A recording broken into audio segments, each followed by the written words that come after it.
এই দেখো আমাদের ডিমের অমলেট মাসি আমাদের না, অনলি আমার। না মোটেই না। কি অবস্থা? আর বলো না, আমরা বাড়ি থেকে বেরোলে এখন মানে দেখি পরিষ্কার, কিন্তু বেরোলে বৃষ্টি। আর কি বলবো, বৃষ্টির মধ্যে যেতে পারিনি। বিরিয়ানি খেয়ে জাস্ট বেরোলাম। হ্যাঁ, আর বৃষ্টি, আটকে এই গেছি। বৃষ্টি শুরু হলো। এই মাসির দোকানে একটু ঠাই নিয়েছি, আর এখানে মাসি ডিমের অমলেট ভাজছে। খালি খালি দাঁড়িয়ে থাকবো, বিরিয়ানি খেয়ে এসে আবার তোমার এখন ডিমের খালি খালি অমলেট খাওয়ার দাঁড়িয়ে থাকবো। আবদার। ওই বৃষ্টির মধ্যে একটু ডিমের অমলেট খাই, আমি খাবো, তোমাকেও দেবো। ওই দেখো মাসির ডিমের অমলেট ভাজা প্রায় কমপ্লিট। ডবল ডিমের অমলেট হচ্ছে, অর্ধেক তোমার অর্ধেক কিন্তু আমার। দেখো এখন প্রায় 10টা বেজে গেছে, বৃষ্টির জন্য তো আমরা যেতে পারছি না, একদম আর আমাদের বাইকটা এখানে গাড়িটা রাখা পুরো রয়েছে। ভিজছে গো। ও মাসি, তোমাদের দোকান কত অবধি, মানে কটা অবধি খোলা থাকবে? হ্যাঁ, আজকে থাকবে না? আমরা কোথায় যাবো মাসি? হ্যাঁ, মানে আমাদের জন্য একটু বেশিক্ষণ খোলা রাখবে, এমনি 11টা পর্যন্ত থাকে।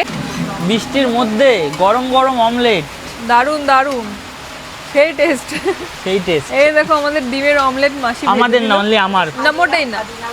ওখানে মানে কয়লাই হচ্ছে, কয়লার একদম কয়লা না, এটা হচ্ছে গুল। গুল, আচ্ছা গুলের এখন দেখাই যায় না।